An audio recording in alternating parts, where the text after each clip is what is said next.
ہیں، اس کا شکر ادا کرتے ہیں کہ جس نے ہمیں آج جمعہ کے بابرکت دن میں بر وقت اپنے پاک گھر کے اندر اپنا اپنے حبیب نبی صلی اللہ علیہ وآلہ وسلم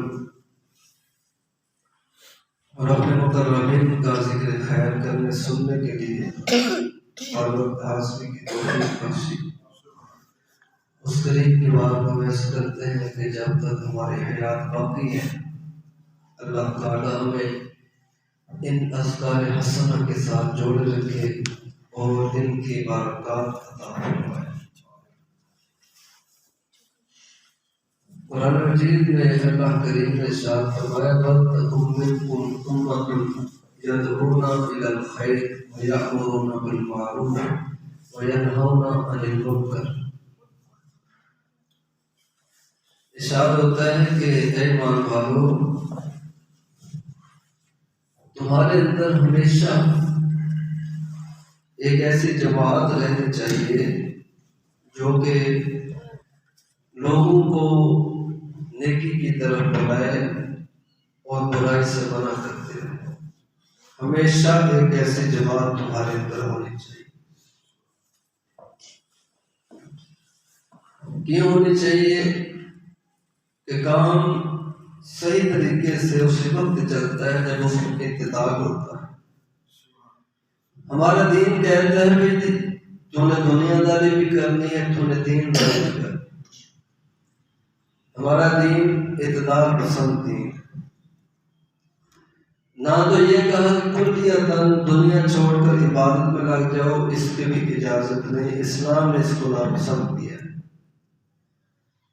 اور اس کی بھی اجازت نہیں ہے کہ کل دین چھوڑ کر سارے کے سارے دنیا کی طرف لگ جاؤ، یہ بھی جائز نہیں ہے۔ بلکہ ہمارا دین کہتا ہے کہ تیرے پاس دنیا بھی ہونی چاہیے، تیرے پاس دین بھی ہونا چاہیے۔ اللہ کریم نے اس دعا کو بڑا پسند فرمایا ہے کہ ربنا آتنا فی الدنیا حسنہ وفی الآخرۃ حسنہ۔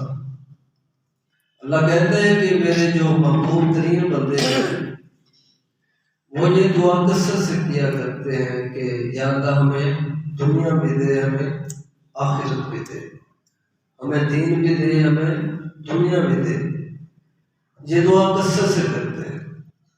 نبی رحمت صلی اللہ علیہ وسلم کے بارے میں آتا ہے کہ آقا علیہ الصلوۃ والسلام ہر نماز کے بعد یہ دعا مانگا کرتے تھے کہ اللہ دنیا بھی حسین بنا دے، ہماری آخرت بھی خوبصورت بنا دے۔ تو ہمارا دین معتدل دین ہے، اس لیے فرمایا کہ تمہارے اندر ہمیشہ ایک جماعت رہنی چاہیے جو تمہیں دین کی طرف بلاتی رہے، جو تمہیں حق اور خیر کی طرف بلاتی رہے۔ یہ نہ ہو کہ سارے کے سارے دنیا میں لگ جاؤ، تمہارا دین ہاتھ سے جاتا رہے، آخرت تمہارے ہاتھ سے جاتی رہے۔ جب کوئی جماعت دین کی طرف بلانے والی ہوتی ہے تو پھر فائدہ یہ ہوتا ہے کہ کوئی نہ کوئی کسی نہ کسی انداز میں رب کی بارگاہ میں چھپ جاتا ہے۔ جیسے یہ ہمارے مساجد میں کچھ نہ کچھ نمازی نظر آتے ہیں۔ یہ وجہ کیا ہے؟ وجہ یہی ہے کہ جمعہ کے دن آپ ممبر سے کچھ دین کی باتیں سنتے ہیں، شوق پیدا ہوتا ہے یار اگلے جمعے بھی آنا۔ ممبر سے کچھ دین کی باتیں سنتے ہیں تو دل میں شوق پیدا ہوتا ہے اور جذبات جاگتے ہیں، دل میں احساس پیدا ہوتا ہے کہ یار ہم مسلمان ہیں، ہم مسلمان ہیں، ہمارے لیے اللہ نے کچھ احکام ہم پر نافذ کیے ہیں، ہم نے ان کی پیروی کرنی ہے۔ ان جذبات کی وجہ سے کچھ لوگ ہمیں مسجدوں میں نظر آتے ہیں، محافل ہوتی ہیں اور وہاں خطاب کرتے ہیں۔ تو جب ہم دین کی کوئی باتیں سنتے ہیں، کوئی 100 باتیں ہم نے سنی ہے، کوئی ایک نہ ایک ہمارے پلے پڑ جاتی ہے، ہمارے دل میں کوئی کونے میں کوئی تھوڑی سی بات بیٹھ جاتی ہے جو ہمیں احساس دلاتی ہے مسلمان ہمارا ایک دین ہے، ہم نے اس کی پیروی کرنی ہے۔ تو جماعت کے ہونے کا یہ فائدہ ہوتا ہے۔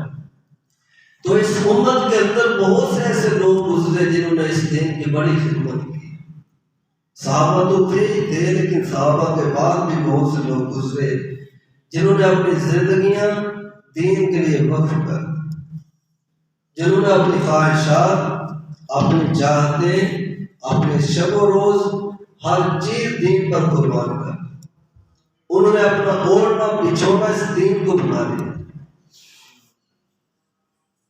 ان لوگوں میں 4 نام بڑے مشہور ہیں جن کو ہم ائمہ 4 کے نام سے جانتے ہیں۔ فقہ کے 4 امام، امام ابو حنیفہ رحمۃ اللہ تعالی علیہ، امام مالک، امام شافعی، امام احمد بن حنبل، ان 4 لوگوں نے دین کی بڑی خدمت کی، اور ان لوگوں کا امت پر بہت بڑا احسان ہے۔ کیوں احسان ہے؟ اس لیے کہ انہوں نے قرآن و حدیث کا نچوڑ نکالا، مسائل اخذ کیے، آسان کر کے ہمارے سامنے رکھ دی، اور اپنی زندگیاں کیسی ہیں؟ اپنی ہر خواہش کو چھوڑ دی، ہر چاہت کو چھوڑ دیا۔ صبح دیکھیں تو خدمت دین میں لگے ہیں، رات کو دیکھیں تو خدمت دین میں لگے۔ ان 4 میں سے سب سے بڑا نام نعمان بن ثابت امام اعظم ابو حنیفہ رحمۃ اللہ تعالی ہے۔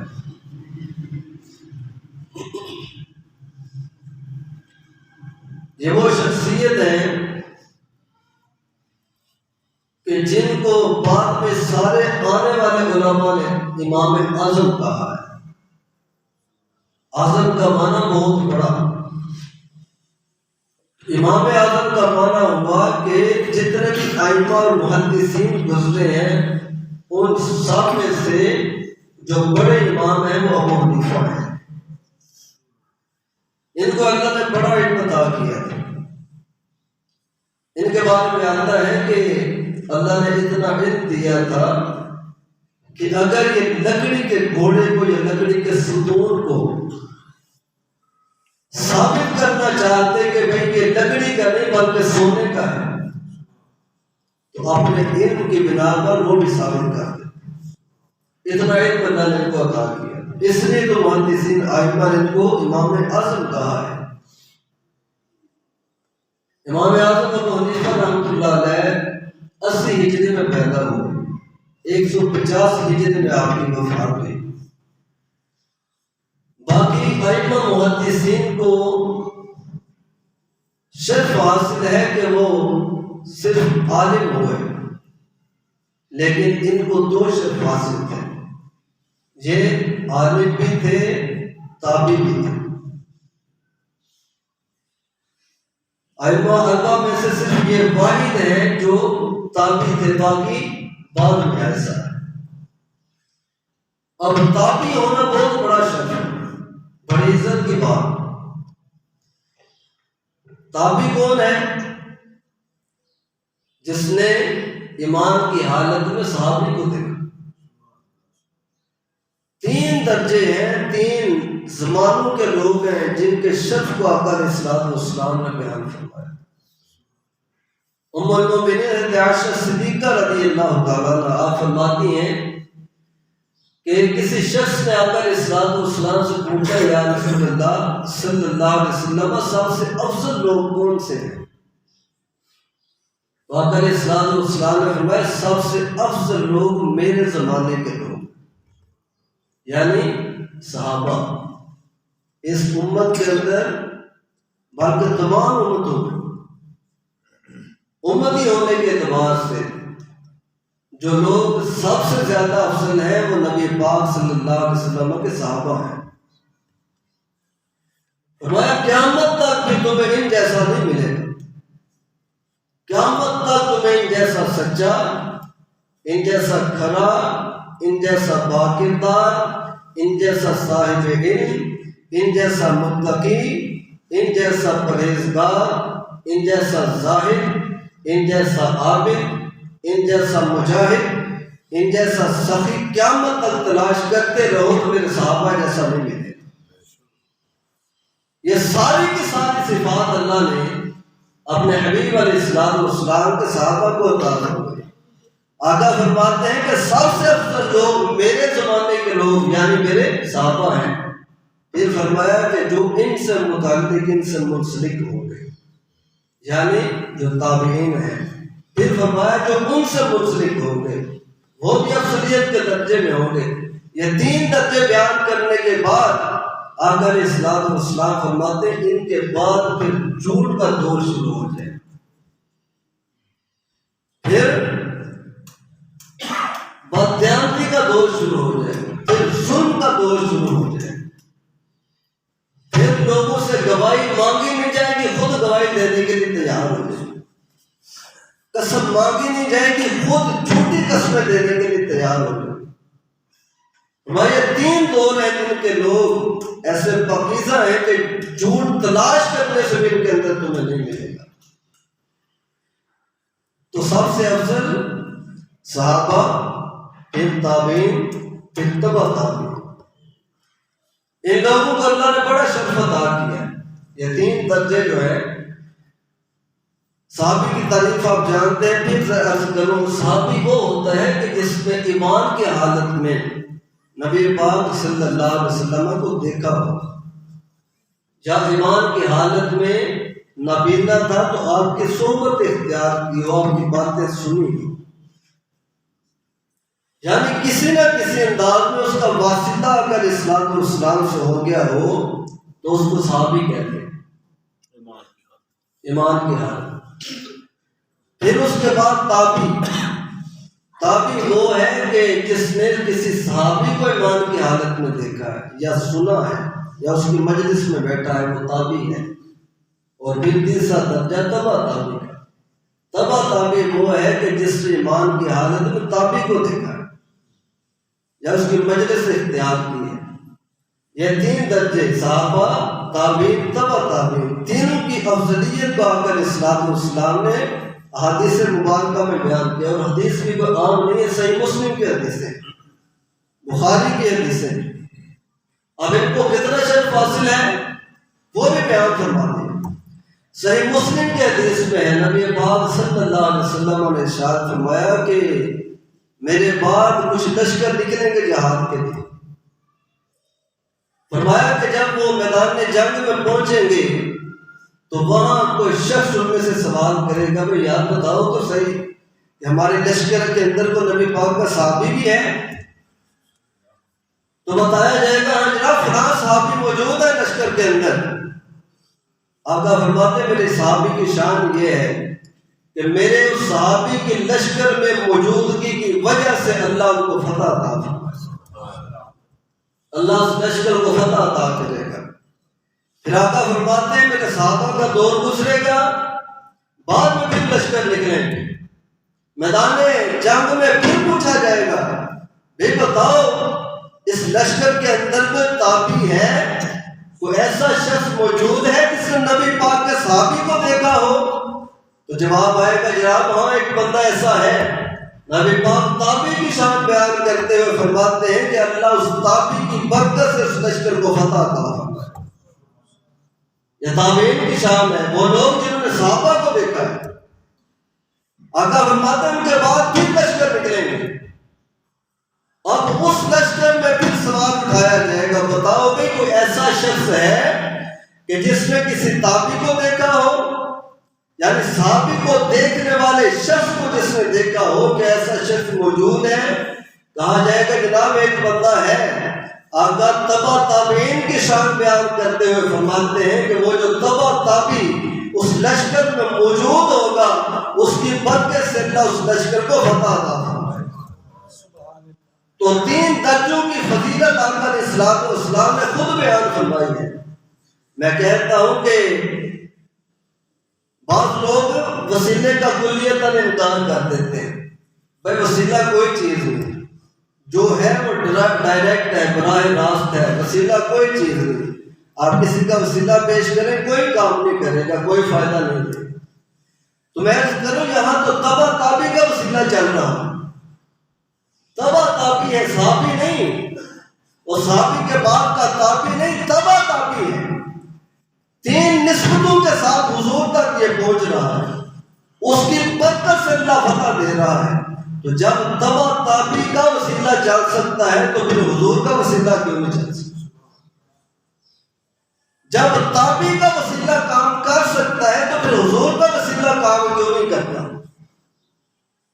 جب صحابی کی وجہ سے اللہ خیر عطا کرتا ہے تو پھر اندازہ کریں کہ حضور کی نسبت سے، حضور کے وسیلے سے اللہ کتنی خیر عطا کرتا ہے۔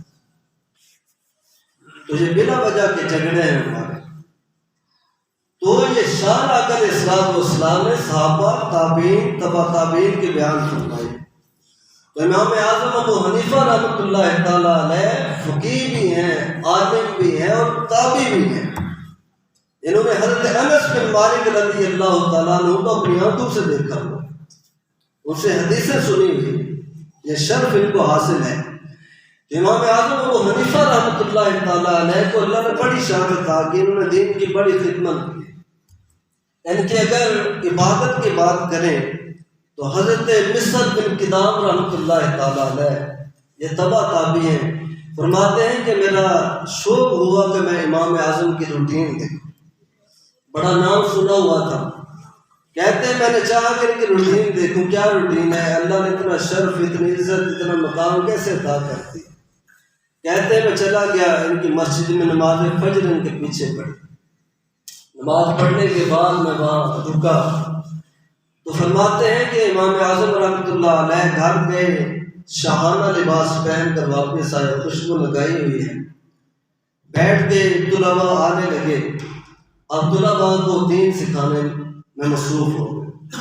یہ سلسلہ چلتا رہا دوپہر تک، ظہر سے کچھ پہلے انہوں نے چھٹی کی اور گھنٹہ 1.5 گھنٹہ آرام کیا، ظہر پڑھی پھر علم دین سکھانے لگے، عصر پڑھی پھر علم دین سکھانے لگے، مغرب پڑھی پھر یہی کام۔ فرماتے ہیں کہ عشاء تک اس کام میں مصروف رہے، عشاء پڑھ کر گھر چلے گئے، وہاں جا کر اپنا لباس تبدیل کیا، سادہ لباس پہنا۔ جب پڑھاتے تھے تو شاہانہ لباس ہوتا تھا، لیکن عشاء کے بعد سادہ لباس پہن لیتے، کھانا کھایا، لباس تبدیل کیا، دوبارہ مسجد میں آیا۔ آپ فرماتے ہیں کہ مسجد کے ایک کونے میں کھڑے ہوئے نفل نیت کر اللہ کی بارگاہ میں نماز میں مصروف ہو۔ کہتے ہیں کہ یہ سلسلہ کب تک چلا؟ کہتے ہیں نماز فجر تک نوافل پڑھتے، فجر تک۔ قرآن پاک کے اندر اللہ تعالیٰ نے کچھ لوگوں کی صفات بیان فرمائی۔ اللہ کہتا ہے عباد الرحمن الذین یمشون علی الارض ہونا واذا خاطبهم الجاہلون قالوا سلاما۔ اللہ کہتا ہے کہ رحمان کے بندے وہ ہیں جن کے اندر صفات یہ ہوتی ہیں، جب زمین پر چلتے ہیں تو عاجزی کے ساتھ چلتے ہیں، تکبر کے ساتھ نہیں چلتے۔ بڑی گاڑی پر بیٹھتے ہیں تو دل میں تکبر پھر بھی نہیں آتا، اچھا لباس پہنتے ہیں دل میں تکبر پھر بھی نہیں آتا، وہ بڑے مال کے زمینوں جائیداد کے مالک بن جاتے ہیں، دل میں تکبر پھر بھی نہیں آتا۔ یہ اللہ نے اپنے محبوب بندوں کی شان دیا، علی الارض ہونا واذا خاطبهم الجاہلون قالوا سلاما۔ اللہ کہتا ہے کہ وہ جاہلوں سے بڑے دور رہتے ہیں، جہالت کے کاموں سے دور رہتے ہیں، جاہلوں سے بڑا دور رہتے ہیں۔ آگے فرمایا والذین یبیتون لربہم سجدا وقیاما، کہ وہ جو وقت اپنا بچا لیتے ہیں نا جہالت کے کاموں سے اور جاہلوں سے جو وقت بچا لیتے ہیں، اس وقت کے اندر اپنے دنیاوی معاملات میں نمٹا لیتے ہیں، پھر جو وقت بچ جاتا ہے رات کے وقت کیا کرتے ہیں؟ فرمایا ساری رات اپنے رب کی عبادت کرتے ہیں، ساری رات جاگتے ہیں، کبھی رکوع کر رہے ہیں، کبھی سجدے کر رہے ہیں، کبھی قرآن کی تلاوت کر رہے ہیں، کبھی رو رہے ہیں، گڑ گڑا رہے ہیں، اپنے رب کو منانے کی کوشش کر رہے ہیں، اور پھر کہتے ہیں ربنا اصرف عنا عذاب جہنم ان عذابها کان غراما، کہ یا اللہ ہمیں عذاب جہنم سے بچا لے، ہمارے جسم اس کو برداشت نہیں کر سکتے، وہ معاملہ بڑا سخت ہے، بڑی کٹھن منزل ہے، یا اللہ ہمیں بچا لے۔ ساری رات یہی کام کرتے رہتے۔ تو یہ اپنے بندوں کی صفات اللہ نے قرآن میں بیان کی۔ امام اعظم ابو حنیفہ رحمۃ اللہ تعالیٰ علیہ وہ ہیں جو اس آیت کے مصداق ہیں، جو ان صفات کے مصداق ہیں، ان آیات کے مصداق ہیں۔ حضرت مصر کہتے ہیں رات کو میں نے دیکھا ساری رات عبادت میں گزار، ساری رات اللہ اللہ کر رہے ہیں، نماز پڑھ رہے ہیں، اپنے رب سے معافیاں مانگ رہے ہیں، اسی انداز میں رات گزار دی۔ کہتے ہیں صبح ہوئی، مسجد میں پھر نماز پڑھی، پھر طلباء آ گئے، ان کو پڑھانے لگے، دوپہر کو تھوڑا سا آرام کیا، پھر شام تک پڑھاتے رہے، عشاء کے بعد چلے گئے، لباس تبدیل کیا، پھر رات عبادت میں گزار۔ کہتے ہیں 2 دن نہیں 3 دن تک میں دیکھتا رہا۔ اب 3 دن ان کی یہی روٹین رہی کہ اس انداز میں پڑھاتے ہیں، رات کو عبادت کرتے ہیں۔ کہتے ہیں کہ جب میں نے یہ معاملہ دیکھا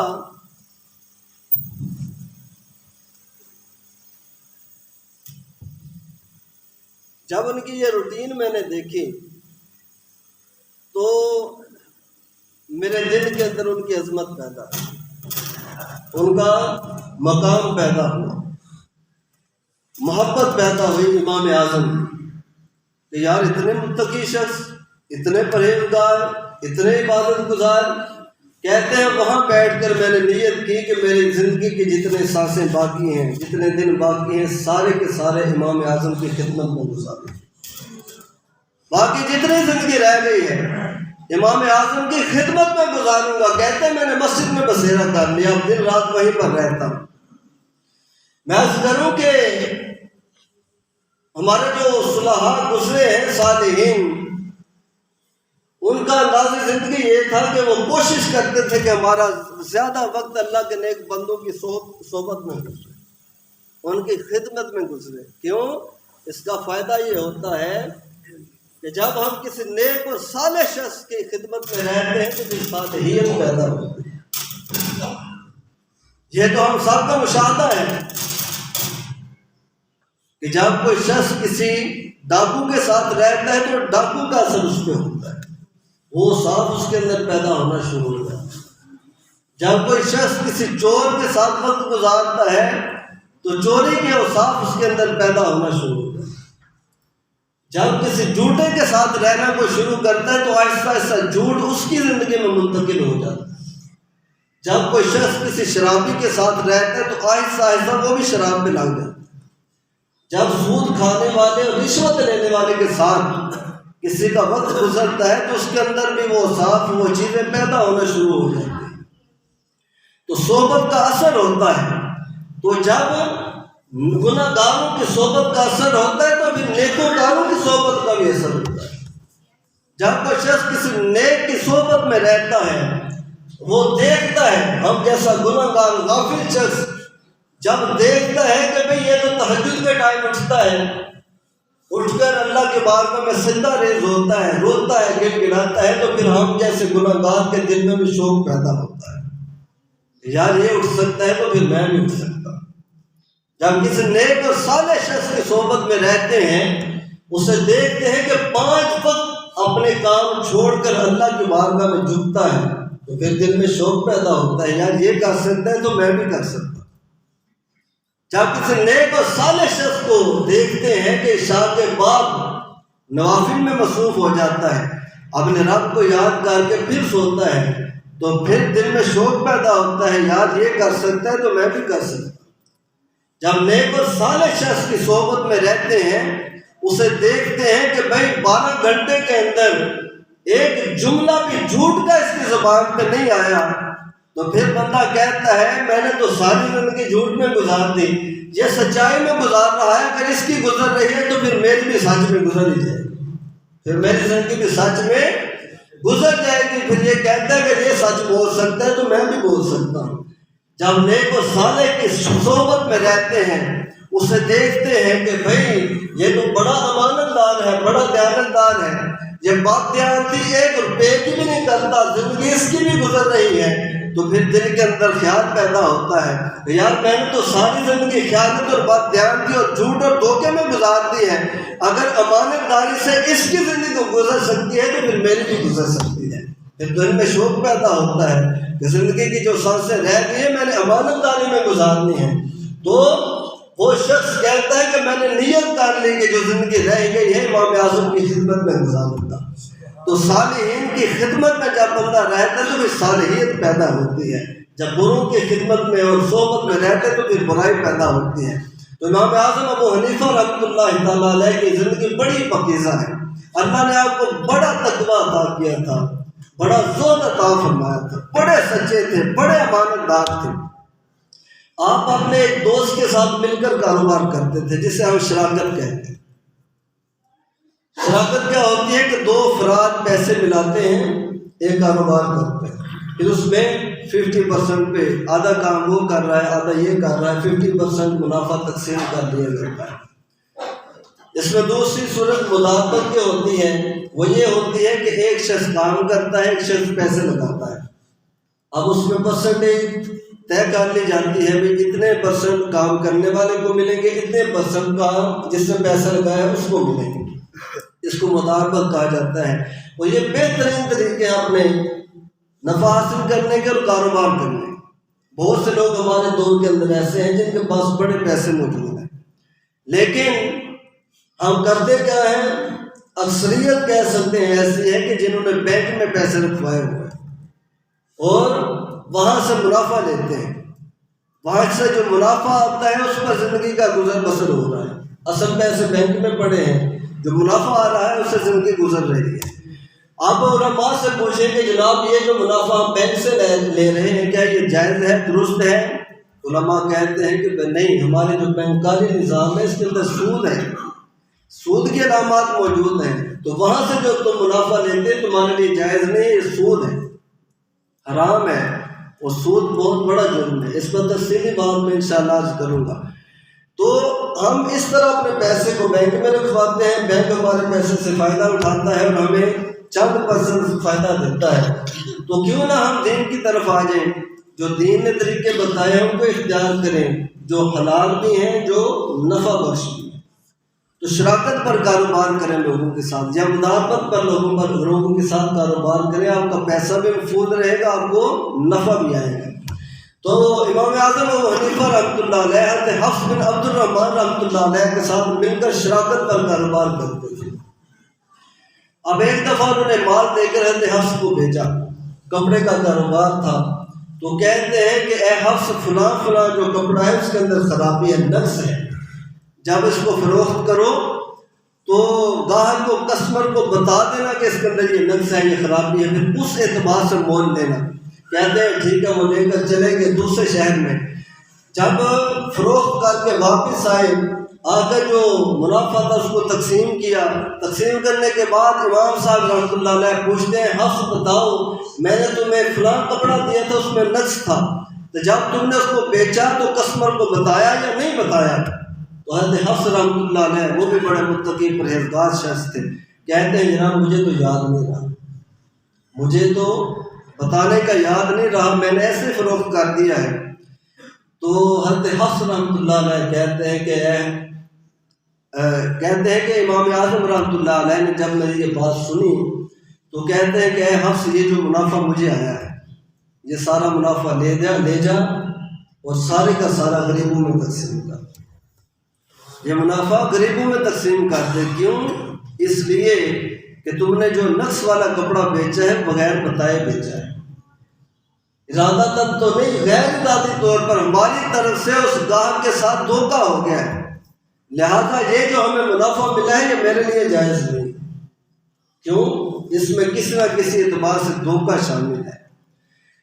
تو وہ ذرا بتائیں، ان کا ذریعہ آمدن بھی یہی ہے، کیا ان کی ضروریات نہیں تھی؟ انہیں پتہ نہیں تھا میں نے بچوں کو کیا دینا ہے، میں نے اپنی زندگی کیسے گزارنی ہے، میں نے زندگی کے معاملات کیسے چلانے ہیں، اس کے باوجود سارا منافع اللہ کی راہ میں صدقہ کر دیا۔ کیوں؟ اس میں دھوکہ شامل ہے۔